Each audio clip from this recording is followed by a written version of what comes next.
सो अब तक current electricity के हमारे 3 लेक्चर्स हो चुके हैं। आज का जो लेक्चर है उसमें हम देखेंगे कि कैसे विद्युत परिपथ में अमीटर और वोल्ट मीटर को कनेक्ट कैसे करते हैं, उसका संयोजन कैसे करते हैं। दूसरा टॉपिक जो आज हमारा है वो है इलेक्ट्रिकल एनर्जी का डेरिवेशन, यानी कि विद्युतीय ऊर्जा का डेरिवेशन। पिछले लेक्चर में, सेकेंड लेक्चर में आपने लास्ट में कॉन्सेप्ट सीखा था कि जूल का हीटिंग इफेक्ट। मैंने वहां पर आपको सिर्फ ये बात बताई थी कि H बराबर I²RT। आज उसका हम डेरिवेशन देखेंगे यहाँ पर। और थर्ड पॉइंट जो है वो है हीटिंग इफेक्ट का एप्लीकेशंस। सो ये जो टॉपिक्स हैं आपके, ये टॉपिक्स है आपके 10th स्टैंडर्ड के साइंस में जो चैप्टर है उसकी शुरुआत होती है। सो अब तक आपने जो सीखा वो सिर्फ आपके कॉन्सेप्ट के लिए है और आपके 9th के चैप्टर का रिवीजन है। तो यहां से आपका शुरू होता है 10th का मेन टॉपिक। फिर देख लीजिए, connection for meter, volt meter, derivation और हीटिंग इफेक्ट एप्लीकेशंस।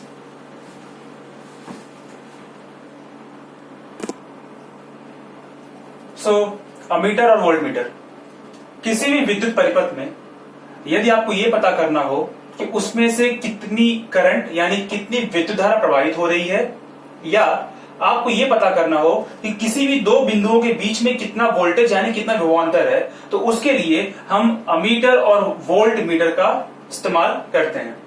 अब जानने की बात यहां पर यह सिर्फ आपके लिए कि उसका कनेक्शन यानी कि उसको विद्युत परिपथ में लगाते कैसे हैं। अमीटर यानी कि विद्युत धारा नापने के लिए जो आपका ये इंस्ट्रूमेंट है, उसको अगर ये आपका सुचालक यानी ये आपका कंडक्टर, आपका तार है जिसमें से ये विद्युत धारा आई प्रवाहित हो रही है और मुझे भी ये पता करना है कि इसका मान कितना है, तो आप सिर्फ एक काम करिए कि अपने अमीटर को यहां पर श्रेणी क्रम में यानी कि सीरीज में कनेक्ट कर दीजिए। इससे होगा क्या कि जो करंट इस चालक, इस तार में से जा रही है, वही सेम करंट, वही सेम विद्युत धारा इस अमीटर के अंदर से भी जाएगी और जो आपका डिवाइस है आपकी इस विद्युत धारा को मेजरमेंट कर लेगा। तो मतलब अमीटर को विद्युत परिपथ में सीरीज में लगाते हैं, श्रेणी क्रम में लगाते हैं।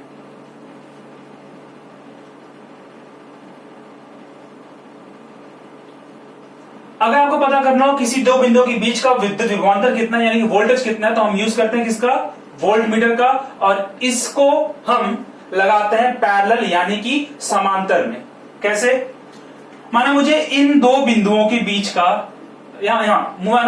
इन दो बिंदुओं के बीच का विभव पता करना है कि इन दो बिंदुओं के बीच में कितना विद्युत विभवांतर है। तो जैसे कि मैंने आपको फर्स्ट लेक्चर में बताया था कि विद्युत विभवांतर की जो परिभाषा, उसका जो कॉन्सेप्ट वो ये है कि जैसे जैसे आरंभ बिंदु और अंत बिंदु अलग अलग होंगे, विद्युत विभवांतर भी अलग अलग आएगा। अनंत दूरी से बिंदु ए तक, अनंत दूरी से बिंदु बी तक, फिर बाद में बिंदु ए और बिंदु बी के बीच में कितना विद्युत विभवांतर आपको याद है अच्छे से? अगर ना याद हो तो पहले आप फर्स्ट लेक्चर देखिए, रिवाइज करिए उसको। तो उस कॉन्सेप्ट को ध्यान रखते हुए यदि मुझे इन दो बिंदुओं के बीच का विद्युत विभवांतर पता करना हो तो मैं इन दोनों बिंदुओं के बीच में वोल्ट मीटर को लगाऊंगा, लेकिन वह वोल्ट मीटर रहेगा समांतर। समांतर यानी इसके पैरेलल में रहेगा, ऐसे। ये रहा आपका वोल्ट मीटर और जो आप वोल्टेज को यहां पे नापेगा। मैंने इसको समांतर में क्यों कहा? क्योंकि मान लीजिए अगर आपको पता करना हो कि इस बिंदु यहां थोड़ा सा नीचे ये जो बिंदु है, मुझे इसके और इसके बीच का विद्युत विभवांतर पता करना हो, तो क्योंकि आरंभ बिंदु और अंत बिंदु पहले ए और बी थे, अब ए और सी है, तो जब स्टार्टिंग पॉइंट और एंडिंग पॉइंट अलग अलग हो गए हैं तो विभवांतर भी अलग हो जाएगा। क्यों? क्योंकि विद्युत विभवांतर का सूत्र क्या था कि किसी चार्ज द्वारा किया गया जो कार्य होता है, यही था कि Q चार्जेस द्वारा अगर W वर्क किया जाए, W कार्य किया जाए, तो W अपॉन Q जो होता है वही आपका विद्युत विभवांतर होता है। यदि पहले A और B था तो किया गया कार्य अलग होगा और A से C भी किया गया कार्य अलग होगा।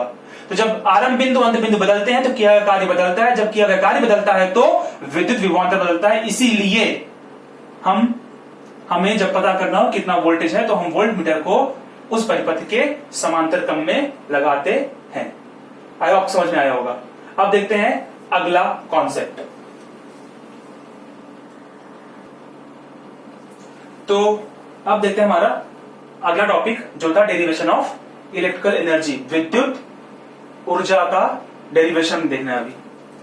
तो यह है हमारा एक विद्युत परिपथ, एक इलेक्ट्रिक सर्किट है।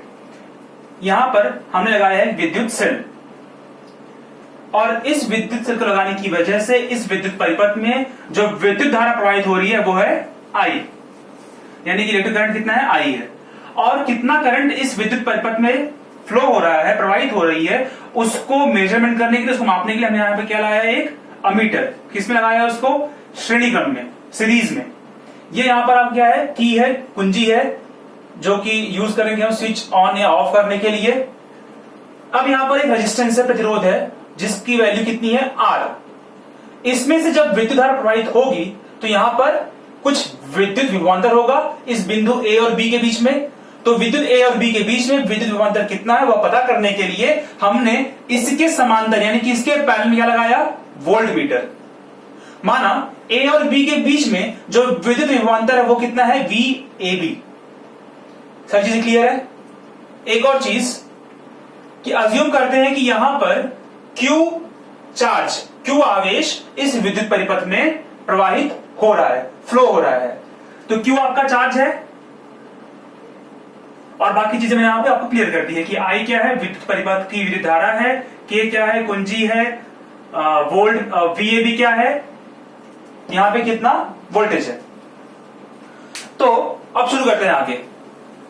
देखिए, जब ये विद्युत धारा इस प्रतिरोध, इस रेजिस्टेंस से गुजरेगी तो होगा क्या, जब यह विद्युत धारा इस प्रतिरोध से गुजरेगी तो यहां पर कुछ कार्य होगा कि नहीं होगा। विद्युत A और बिंदु A और B के बीच में जब विद्युत आवेश Q बिंदु A से B तक जाएगा तो वह कुछ कार्य करेगा, कुछ वर्क करेगा। कितना, WAB, उसको मैंने नाम दे दिया। इस कार्य की वैल्यू कितनी होगी, तो अगर आपको याद होगा V बराबर क्या था, W/Q। यहां पर वर्ग कितना है A और B के बीच में, WAB। विभवांतर कितना है, VAB। चार्ज कितने हैं, Q। मुझे पता करना है कि वहां पर कितना कार्य हुआ होगा Q आवेश द्वारा। तो WAB जो होगा वो हो जाएगा VAB into Q। Equation 1 clear. अगली चीज, मुझे यह पता चल गया है कि जब Q आवेश इस विद्युत परिपथ में से प्रवाहित हो रही है, जब Q आवेश, Q चार्ज इस इलेक्ट्रिक सर्किट में से फ्लो हो रहा है, तो अगर वहां का विद्युत विभवांतर यानी कि वोल्टेज डिफरेंस VAB है तो इतना कार्य होगा, इतना वर्क होगा। ये जो वर्क हो रहा है, वर्क इज एनर्जी, मतलब वहां पर कुछ एनर्जी है, तो ये एनर्जी जा किसको रही है, रेजिस्टेंस को। जो कार्य आवेश कर रहा है उसमें जो एनर्जी मिल रही है, जो एनर्जी उसको लग रही है, वो उसको एब्जॉर्ब कौन कर रहा है, वहां का रेजिस्टेंस।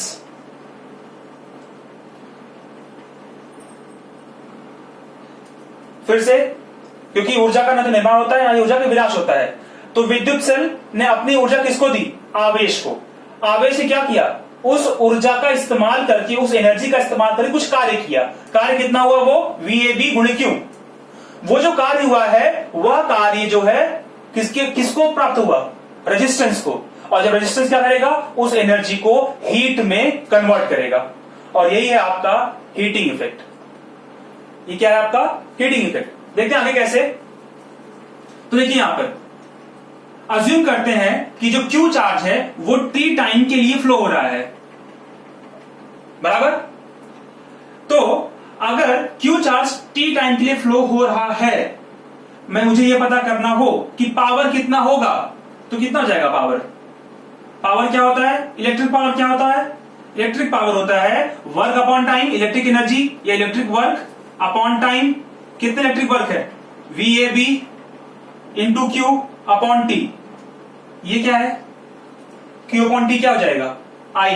विद्युत धारा बराबर विद्युत चार्ज, इलेक्ट्रिक विद्युत आवेश और अपॉन में टाइम, तो हो जाएगा आपका VAB गुणे I।